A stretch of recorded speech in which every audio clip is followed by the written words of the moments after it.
Eu estou muito feliz e eu vou pregar essa noite como se fosse a última vez que eu pregasse para a CPV. Eu não quero que seja, ok? Eu quero muito encontrar Jesus, mas eu sinto que não vai ser hoje, infelizmente. Mas eu quero pregar com todo o meu coração, porque há uma realidade em nós que precisa voltar para a nossa devoção. Eu quero compartilhar com você sobre uma característica que precisa ser presente na nossa devoção. E, por favor, prepare o seu coração para esse momento. Feche os seus olhos, eu oro agora, Espírito Santo, vem sobre nós, mova os nossos corações, nós não queremos desprezar nada do que o Senhor está fazendo com essa noite. Por favor, repouse sobre nós, Espírito Santo. Levante-nos do nosso lugar, leva-nos a um lugar de ação, reação, acompanhando o movimento do Senhor, de quem o Senhor é. Tire-nos, ó Deus, do lugar de apatia, mova-nos em direção ao que o Senhor está fazendo. Essa é a nossa oração para agora, para aqui, nessa sala, mas também para as nossas vidas, em nome de Jesus. Amém. Amém. Eu já quero pregar descalço, porque tem muita presença de Deus aqui, não dá para ficar calçado. Essa igreja é a igreja dos descalços, tá bom? Em nome de Jesus, que privilégio. Queria tanto a igreja que pudesse pregar descalço, eu achei. Eu quero ler o texto e nós vamos trabalhar em cima dele. Você já ouviu um evangelista, vocês já ouviram um mestre, não sei o que eu sou, mas Deus me usa em profecias, eu acho que eu sou um profeta. Enfim, vocês vão me ouvir. Espero que vocês ouçam mais a Deus que a mim. Eu vou ler 2 Reis 13. A gente consegue projetar lá? Não precisa não. A Laura não está lá, não precisa subir também para isso não. Ah, tá? Nossa, Laura. 2 Reis 13. Ah, não é esse não. Não precisa não. Todo mundo vai ficar atento à minha leitura, Laura. Olha só. 2 Reis 13. Eu quero ler do versículo 14 até o versículo 19. Quem está comigo aqui? Sim, preste atenção nessa leitura, porque vai fazer diferença.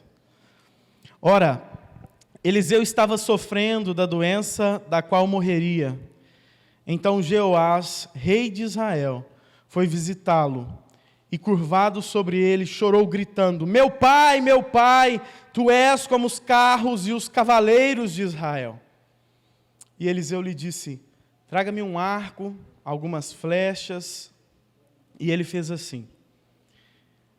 Pegue o arco em suas mãos, disse ao rei de Israel. Quando pegou, Eliseu pôs suas mãos sobre as mãos do rei e lhe disse: abra a janela que dá para o leste e atire. O rei o fez. E Eliseu declarou: essa é a flecha da vitória do Senhor, a flecha da vitória sobre a Síria. Você destruirá totalmente os amorreus em Afec. Em seguida, Eliseu mandou o rei pegar as flechas e golpear o chão. Ele golpeou o chão 3 vezes e parou. Então o homem de Deus ficou irado com ele e disse: você deveria ter golpeado o chão 5 ou 6 vezes, assim iria derrotar a Síria e a destruiria completamente, mas agora você a vencerá somente 3 vezes. Até aqui. Preste atenção. Um dos grandes desafios... Eu quero voltar um conceito antes. Há algo nos nossos corações que soma todas as disciplinas espirituais.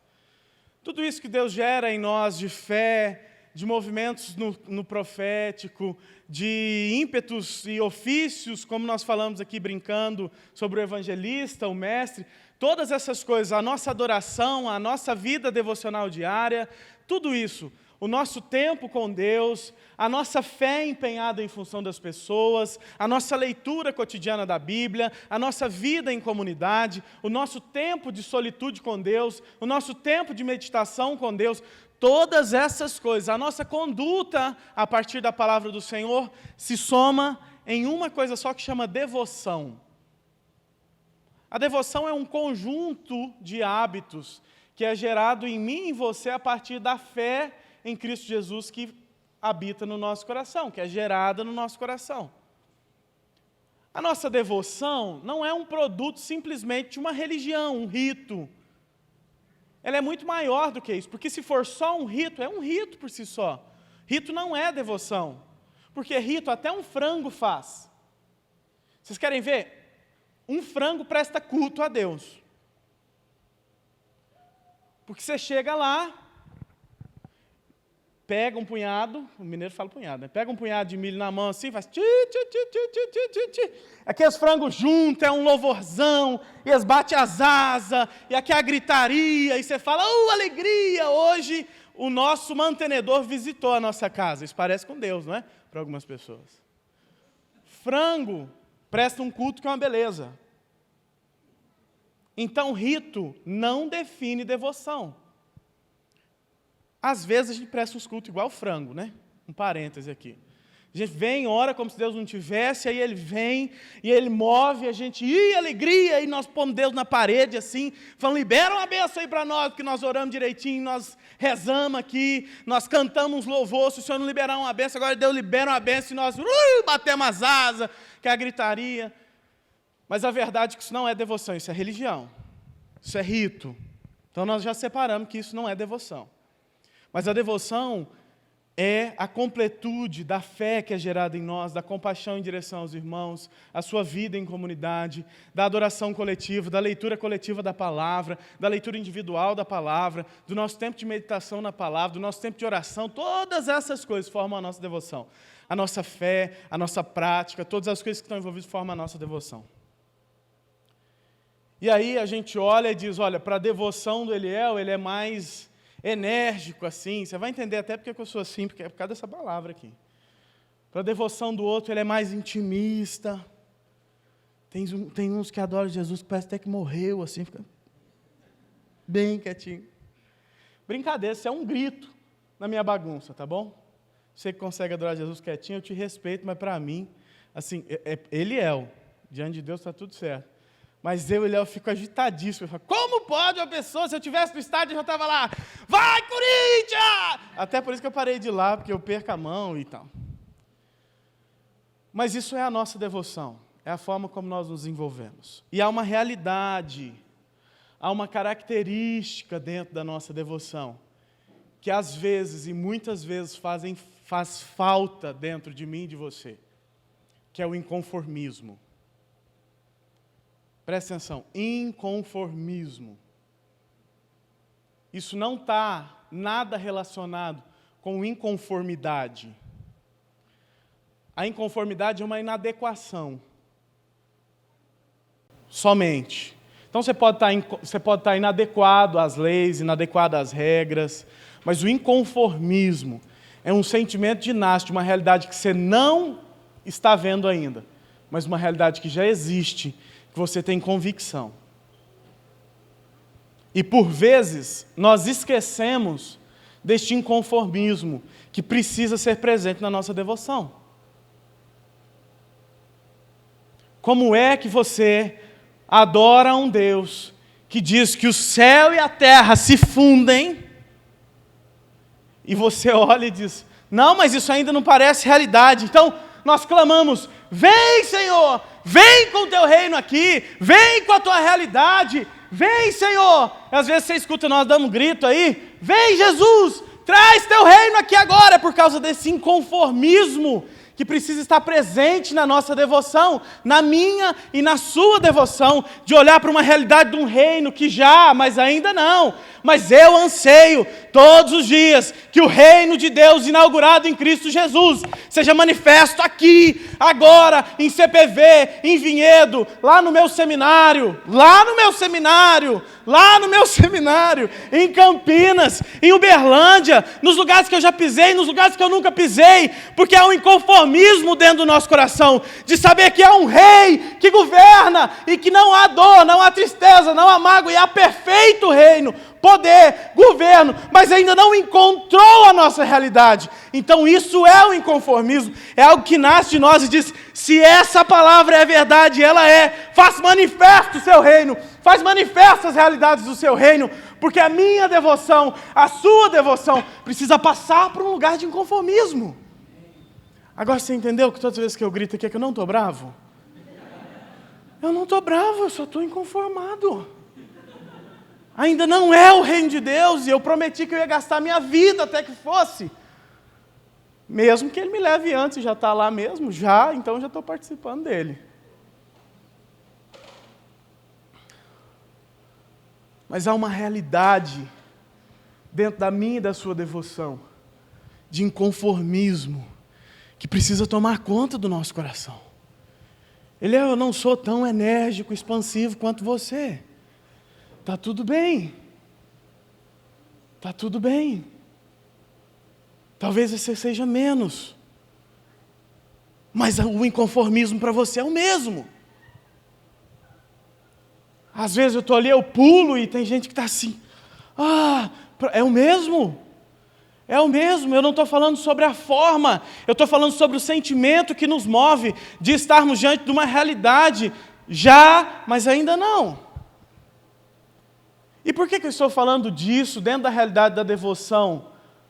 Porque diante de um texto desse, eu não tenho uma outra afirmação, a não ser te dizer que a resposta que você oferece para uma realidade dos céus que já está pronta, um sim de Jesus, como Wesley disse, o amém que nós respondemos, a intensidade que nós respondemos a isso, muda o resultado daquilo que nós vivemos.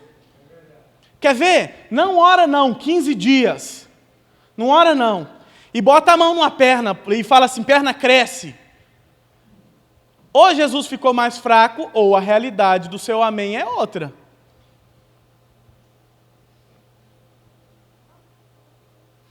Tem dia que a gente sai na rua caçando uma cadeira de roda, uma muleta, inconformável. Jesus, me dá uma muleta hoje. Eu orava isso, em 2017 eu pedia, Jesus, me dá uma muleta hoje.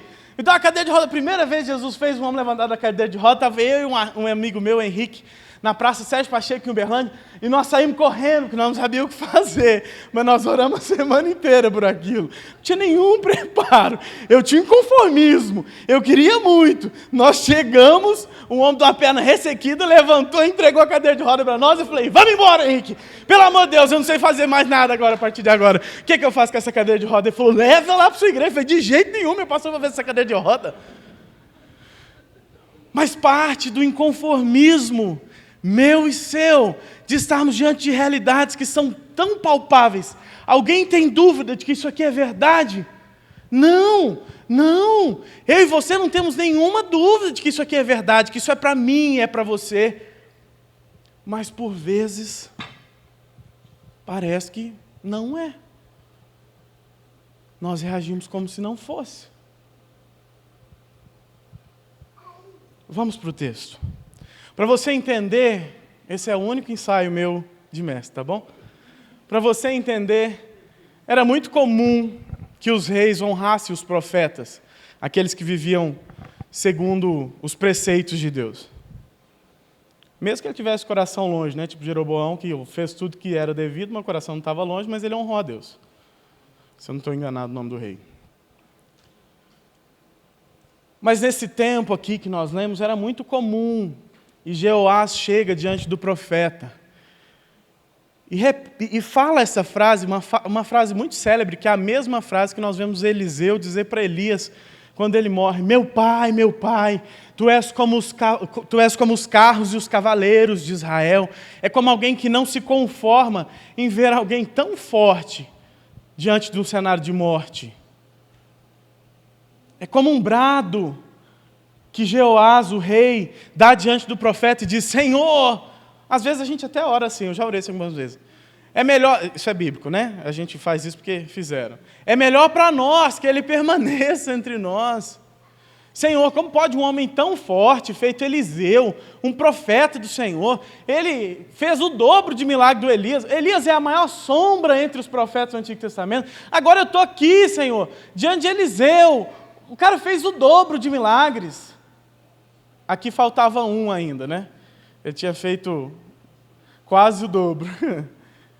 O dobro menos um. E aí Joás chega diante dele, se dobra diante dele, se curva diante dele, lamenta a situação em que Eliseu estava. E Eliseu, vendo aquilo e movido certamente, não tem outra coisa que moveu Eliseu, certamente movido pelo Espírito, chama o rei e libera uma palavra do Senhor sobre o rei, uma promessa. Nós precisamos entender que isso é uma promessa do Senhor. Quando nós falamos, uma palavra profética, isso é uma promessa do Senhor. O profeta aqui era a boca de Deus. Ele era o próprio Deus falando com o povo. Certo? E então nós olhamos para esse contexto aqui e nós estamos diante da primeira coisa que eu quero destacar essa noite, que vai ser bem curto. Jeoás, o rei, que estava diante de Eliseu, honrando este profeta, este homem de Deus, sabia reconhecer uma palavra do Senhor. Jeoás sabia que estava diante de um homem de Deus. A fala que ele reproduz, a forma como ele faz, ele reconhecia no coração dele que ele estava diante de um homem de Deus. Nós vemos no versículo 16 até o 18a, então, que Eliseu libera essa palavra diante de um homem de Deus. Ele sabia que estava diante de uma palavra de Deus. Bom, se isso é o que o profeta está falando, ele pôs as mãos sobre as minhas mãos, isso é o que Deus está fazendo agora, isso é o que Deus tem para a minha vida. Esse rei sabia completamente aquilo que estava diante dele. Esse rei reconhecia que aquele era um homem de Deus. E às vezes eu e você também reconhecemos que isso é da parte de Deus. Nós ouvimos os testemunhos e nós sabemos, sim, foi Deus quem fez. Nós lemos a palavra, nós ouvimos a palavra, nós escutamos, nós meditamos nela e falamos, sim, essa é a palavra de Deus, eu a reconheço, eu sei que esse é o intuito de Deus, essa é a proposição de Deus a meu respeito, assim como esse rei.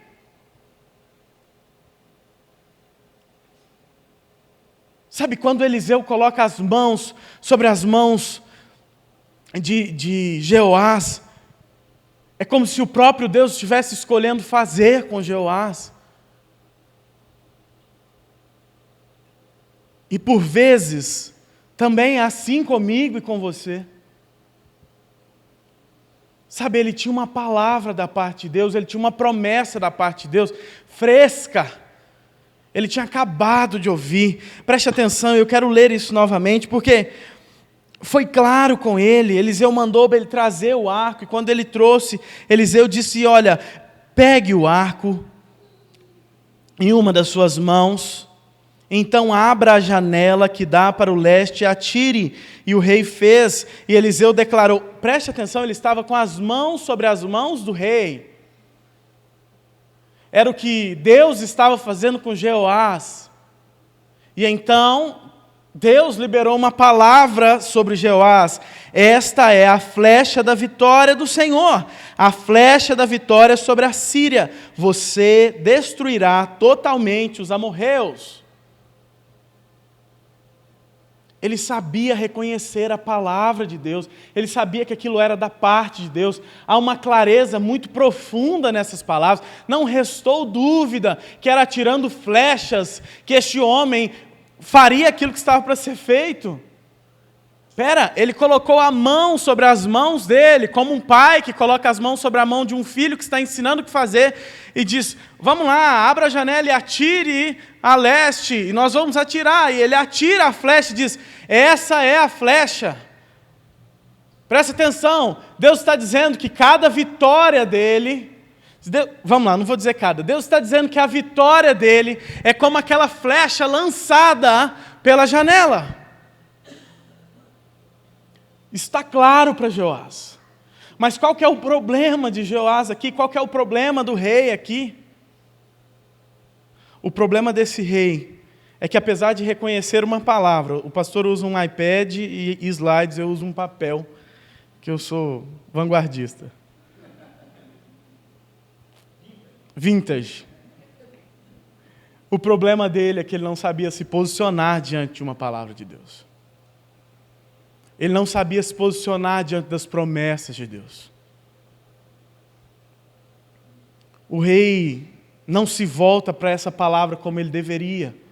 Ele não se inclina para essas promessas como ele deveria. E sabe como nós percebemos isso? Nós percebemos isso na expectativa do profeta, que responde irado. Este é um homem de Deus, o homem de Deus que está acostumado a ver Deus agir. Vê aquele homem ferindo a terra 2 ou 3 vezes e diz: espera aí, o que você está fazendo? Você deveria não ter ferido pelo menos 5 ou 6 vezes. Você vem aqui, rapaz, e gasta uma palavra de Deus para ferir 2 ou 3 vezes essa terra.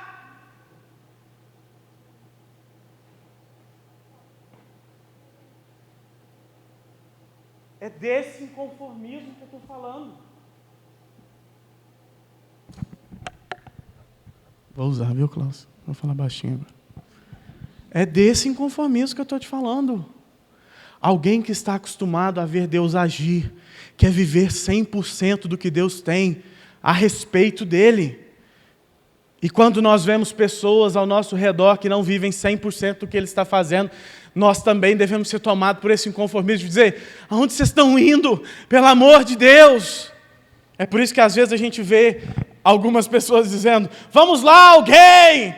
É porque nós não podemos deixar ninguém de fora. Não estou justificando ninguém aqui, ok? Em nome de Jesus. Poderia inclusive imitá-lo aqui, mas não vou. Mas é desse inconformismo de alguém que vê o que Deus está fazendo e que está acostumado com o agir de Deus e que não pode ver outra pessoa. Isso é parte da nossa devoção, lembra o que eu disse no início? Não pode ver outra pessoa ou ele mesmo viver aquém daquilo que está posto diante de mim e de você. Espera aí, nós já falamos cedo sobre uma questão de fé. Nós já falamos cedo sobre uma questão daquilo que está prometido na palavra do Senhor, sobre as realidades dos céus. Nós demos um foco maior em cura. Mas nós falamos sobre as coisas serem realizadas a partir de fé. Wesley falou sobre isso de manhã, se você se lembra. Mas esse inconformismo na nossa devoção precisa nos carregar para um lugar, como esse homem de Deus, de ver as coisas sendo feitas incompletas e sermos tomados por uma ira quase santa. Nesse caso era uma ira santa e a nossa também precisa ser. De dizer: não, esse não é o propósito de Deus, essa não é a vontade de Deus, tem mais de Deus, tem mais de Deus, tem mais de Deus, há mais de Deus empenhado para mim, há mais de Deus empenhado para você, há mais de Deus empenhado para a CPV, há mais de Deus empenhado para as pessoas que nós vamos encontrar amanhã, há mais de Deus empenhado para as pessoas que nós vamos encontrar segunda, há mais de Deus empenhado para as pessoas que nós vamos encontrar no evangelismo, há mais de Deus, há mais muletas para nós colecionarmos aqui na CPV. Se estiver faltando lugar, põe lá na minha sala. Há mais de Deus, há mais de Deus, mas isso precisa nascer de uma realidade de inconformismo, como foi com esse profeta, como foi com todos aqueles que buscaram o Senhor, como foi com Josué, como foi com Moisés. Eu li de novo essa semana aquele texto lá de Êxodo 13, se não me engano, da tenda do encontro, e de novo, aquilo tomou um lugar no meu coração, assim, de dizer: é engraçado porque o diálogo muda. Moisés está dizendo: Senhor, vamos lá, não sei o que, a conversa mole. Mas Deus diz: Moisés, eu não vou te dizer nada do meu plano eterno, eu só vou te dizer uma coisa: eu vou com você, fique tranquilo, tenha paz e alegria, eu estarei com você. E Moisés já responde assim, olha o inconformismo aqui, Moisés já responde assim: se o Senhor não for com nós, então não deixe que a gente saia daqui. O que vai diferenciar esse povo todo aí dos outros povos da terra? É melhor mesmo para o Senhor fazer cumprir a sua palavra, porque se o Senhor não for com nós, nós não vamos mesmo. O Senhor é que está certo, eu estava errado, eu queria saber de tudo, mas é o Senhor que está certo. Se o Senhor não for com nós, nós não iremos. Se o Senhor não nos der a sua presença, nós não moveremos o pé. É melhor o Senhor ir conosco mesmo, está certo, Senhor? Eu escancarei aqui o texto para você perceber. Mas ele vinha num diálogo: Senhor, o Senhor me fez sair com esse povo, sem um propósito claro, não sei o quê. Que a conversa minha e sua de falar: Deus, por que isso aqui diante de mim agora? Mas não.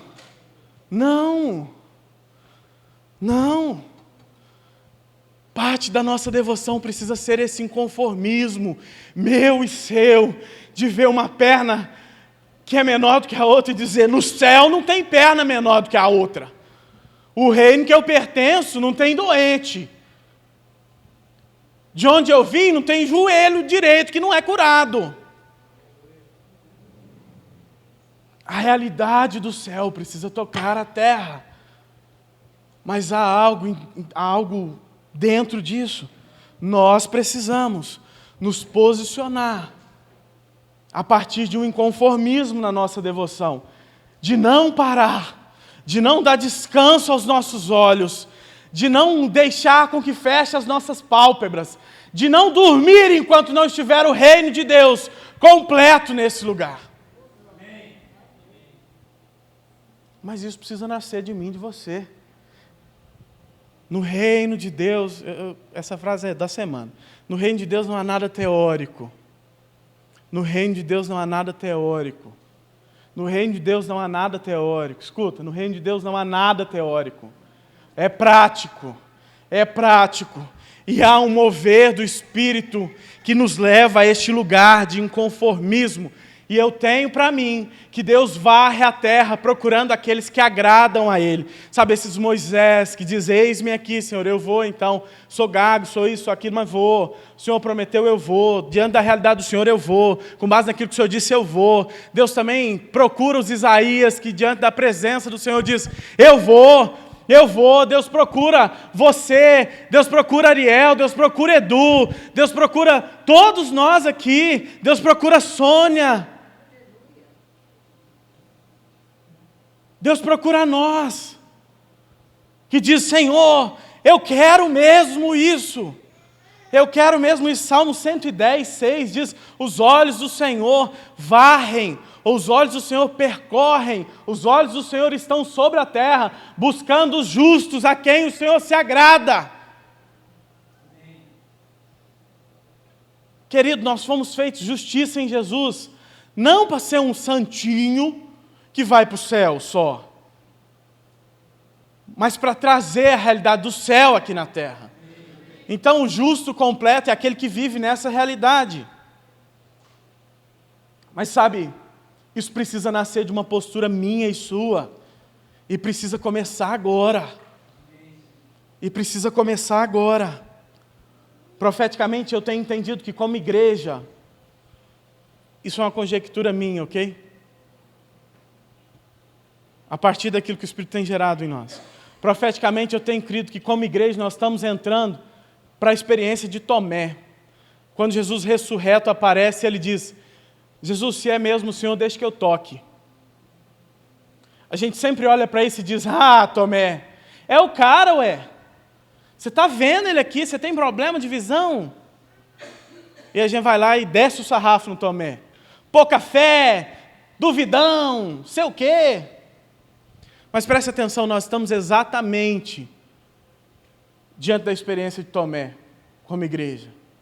As pessoas precisam partilhar das marcas que estão em mim e em você, das experiências que marcam a mim e você, de experiências que marcam a própria vida delas, para que elas creiam. Diz, olha, já veio um homem aqui, já prometeu um montão de coisa, tem uns caras que falam na televisão, nós andamos 3 anos com um homem igual a nós, que falava de um reino, de repente ele cai na cruz, de repente um homem é acusado, de repente a Receita Federal prende um pastor famoso, de repente a Polícia Federal prende um abusador de crente, mas agora eu preciso tocar, eu preciso da experiência do toque, eu preciso ver as marcas que vocês carregam diante de vocês, para que eu creia. Esse é o clamor profético do mundo. Mostre-me as suas mãos para que eu creia. Deixa eu tocar a sua lateral. Profeticamente as pessoas não estão importando se eu falo bom ou mal. Eu enxergo que as pessoas não estão se preocupando com o meu discurso. Elas não estão preocupando se eu sou famosinho no Instagram. Elas não estão preocupando se você é uma influencer. Se você anda num carro bonito ou feio. Profeticamente eu entendo que agora, o clamor que está diante de nós como igreja, as pessoas estão dizendo, deixe-me tocar as suas chagas. Deixe-me ver as marcas que o sacrifício que você tem feito. E assim, a partir da experiência do toque, eu vou crer nesse Cristo que você está dizendo. Não há espaço para ideologia, não dá espaço para filosofia, nada dessas coisas no fim vão dar em nada e as pessoas já estão cansadas disso. O que virou cristianismo filosófico? Começaram uns encontrinhos aí, virou nada. Porque Jesus não veio implantar isso. Jesus veio implantar um reino que passa por um Cristo morto, que levou sobre nós as chagas dele, mas que com essas mesmas chagas ressurgiu glorificado, a ponto que Tomé disse: agora eu só creio num Cristo que tem nas suas mãos a marca de que passou por aquilo. Jesus só promessas desse. Isso é conjectura minha, ok?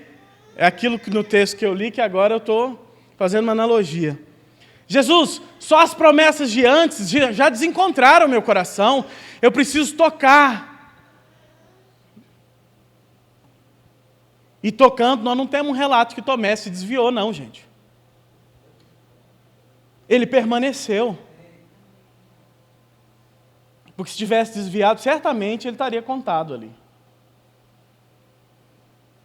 Porque era alguém que era importante, que era tão importante que foi colocado como alguém que duvidou.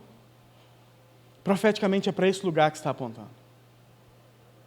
Mas de verdade, isso só vai acontecer a partir de agora, se esse inconformismo tomar lugar no meio no seu coração. Sabe, os olhos de Deus permanecem varrendo o vinhedo, eles permanecem sobre a minha e sobre a sua casa, buscando aqueles que estão diante dele, dizendo: eis-me aqui, Senhor, eis-me aqui, Senhor, eis-me aqui, Senhor.